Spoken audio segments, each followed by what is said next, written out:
Final round में जब राध्या ने तीर उठाया तो पूरा मैदान सांस रोके खड़ा था। पहली कोशिश में हाथ कांपा, दूसरी में दिल डगमगाया, लेकिन तीसरी बार उसने डर नहीं बल्कि अपने भरोसे पर निशाना लगाया और तीर सीधे मछली की आंख में जा धंसा। उसी पल तालियों की गूंज में राध्या ने प्रतियोगिता जीत ली और निहारिका के चेहरे से मुस्कान गायब हो गई, जबकि दादी भीड़ के सामने हार छुपाने के लिए कभी हंसने तो कभी रोने का नाटक करने लगी, क्योंकि उन्हें ये बात बर्दाश्त नहीं हो रही थी कि एक साधारण सी लड़की बार बार उनकी चालों को तोड़ रही है। मैदान में हारने के बाद दादी ने खेल घर तक खींच लिया और निहारिका से फुसफुसा कर कहा कि अब मुकाबला ट्रॉफी का नहीं बल्कि इज्जत का होगा।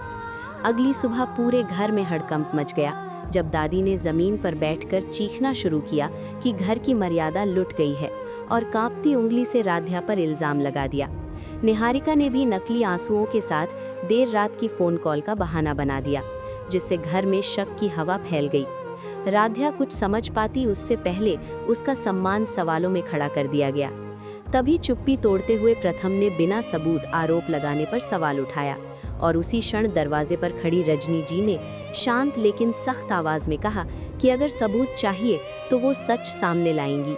उन्होंने मोबाइल की रिकॉर्डिंग चलाई जिसमें निहारिका और दादी की पूरी साजिश साफ सुनाई दे रही थी। सच उजागर होते ही निहारिका का घमंड टूट गया और दादी का नकली पागलपन भी बेनकाब हो गया। राध्या की आंखों से आंसू निकले, लेकिन इस बार दर्द के नहीं बल्कि जीत और सच्चाई के थे। भीड़ के सामने नहीं बल्कि घर के अंदर उसने सबसे बड़ा युद्ध जीत लिया। लेकिन कहानी यही खत्म नहीं होती, क्योंकि दादी की आंखों में अभी भी बदले की आग थी और कहीं न कहीं एक नई चाल जन्म ले चुकी थी।